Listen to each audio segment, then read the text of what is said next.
El primer factor que incidió en este resultado fue evidente. Por primera vez votaron las mujeres y fue claro su efecto.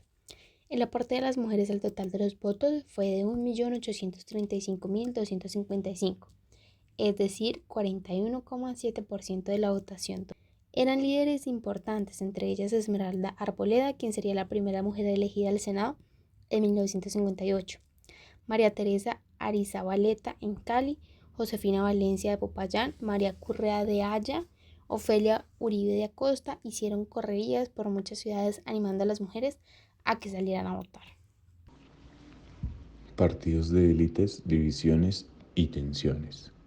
Los actores centrales del proceso de transición, de la construcción del pacto de élites y de la convocatoria del plebiscito fueron los partidos liberal y conservador. Ambos fueron partidos de élites divididos y con fuertes tensiones internas que debieron tramitar para generar los acuerdos que inauguraron una nueva etapa en la historia del país. El Partido Liberal tenía una estructura cuya cúpula estaba la Dirección Nacional Liberal. Periódicamente se citaba la Convención Nacional. Está integrada por senadores, representantes a la Cámara, los miembros de la Dirección Nacional, estos con derecho a voz pero no a voto, y los delegados de departamentos, entre otros. Previo a la Convención Nacional, se convocaba a las asambleas departamentales conformadas por los delegados de los municipios para que eligieran los delegados a la Convención Nacional y la dirección de directorios departamentales. De este círculo de dirigentes eran parte los jefes nacionales, que estaban limitados a los expresidentes y a los presidenciables. Estaba dividido en dos fracciones. Por una parte, el lopismo liderado por Alfonso López Pumarejo. Esta fracción fue creada en la Convención Liberal de 1929 y encarnó en el radicalismo liberal, o como el propio López lo clasificaba, el liberalismo revolucionario. Esta fracción se inspiró en los lineamientos centrales de Idearium Liberal y del Programa Liberal de 1935, con una orientación liberal radical. La otra fracción liberal era el santismo, liderado por el expresidente Eduardo Santos Montenejo, quien estuvo desde 1888 hasta 1974. Él hacía parte de un círculo alto en la sociedad, gran poder económico y prestigio.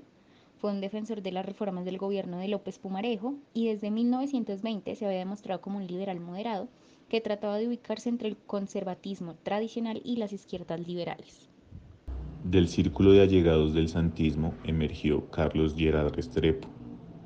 Accedió al círculo del poder político nacional a través de sus vínculos con la familia del expresidente Eduardo Santos, de cuyo diario El Tiempo fue director en 1941. Inició su carrera política cuando fue elegido diputado por el departamento de Cundinamarca en 1931 y luego fue elegido representante a la Cámara por Cundinamarca.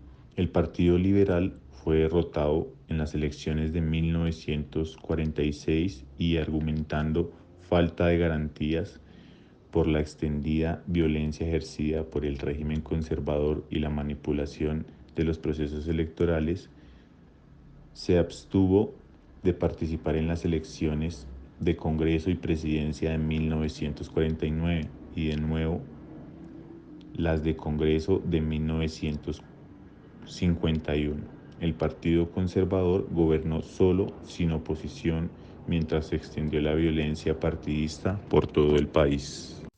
El Partido Conservador se conformó a partir de la Convención Nacional. El Directorio Nacional Conservador era encabezado por Laureano Gómez. La Junta de Parlamentarios tuvo un rol importante como un espacio de decisión.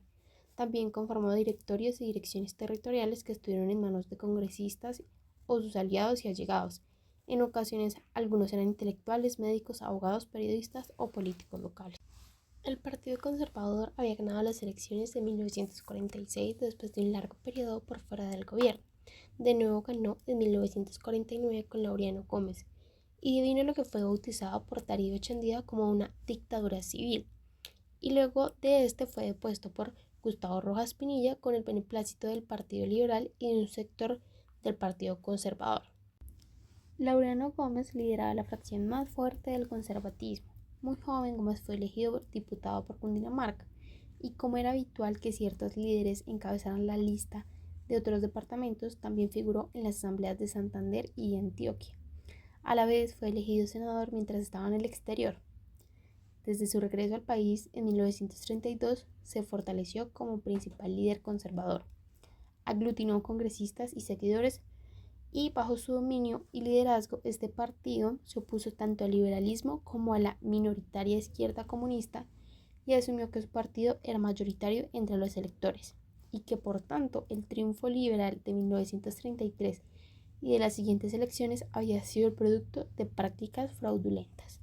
Su gobierno fue más cercano a una dictadura que a la democracia. Entre 1949 y 1951, el Congreso estuvo cerrado y cuando sesionó lo hizo solo con congresistas conservadores ante la negativa del Partido Liberal a participar en las elecciones de 1949 y 1951. La violencia se generalizó y se hizo más intensiva y Gómez impulsó el proyecto de convocar a la Asamblea Nacional Constituyente para reformar la Constitución, proyecto que fue aprobado por el Congreso en 1951. Por herencia, apellido y su vinculación de manera temprana al conservatismo, era considerado un personaje sobresaliente, notable dentro del partido y futuro presidente. Empezó desde abajo en la política, fue concejal de Medellín y diputado de Antioquia. Cuando su tío fue elegido presidente, él fue elegido senador por los diputados de Antioquia. En el último gobierno de la hegemonía conservadora de Miguel Abadía Méndez fue elegido ministro de Obras Públicas y fue nombrado por Enrique Olaya Herrera, gerente de la Federación Nacional de Cafeteros. En su condición de expresidente, Mariano Ospina Pérez adquirió el estatus de jefe natural del partido, aunque antes de su presidencia y durante esta fue muy discreto en sus diferencias con Laureano Gómez. Había propuesto, antes de finalizar su mandato y ante la situación de alta intensidad de la violencia, que se buscara una fórmula de cogobierno entre los dos partidos para el periodo subsiguiente a la finalización de su gobierno. El pacto de élites y las nuevas reglas de juego. En los procesos de transición de dictadura de gobiernos hacia democracias, Terlinkar diferencia 4 modalidades. 1. Por revolución, coercitiva y dominada por las masas.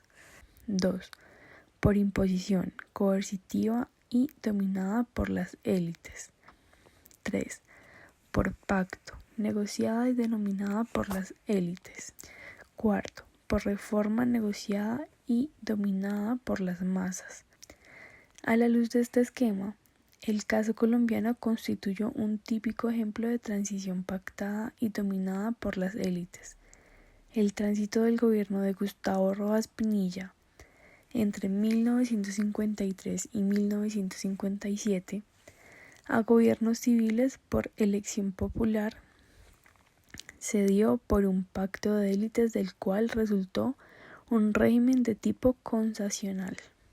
El plebiscito fue acordado en el punto 2 del Pacto de Sitges de julio de 1957. Posteriormente, el 27 de septiembre, la Comisión Política de Reajuste Institucional aprobó varios puntos que serían sometidos a consideración de los electores en el plebiscito y se aprobó que el plebiscito se realizaría el 1 de diciembre del mismo año.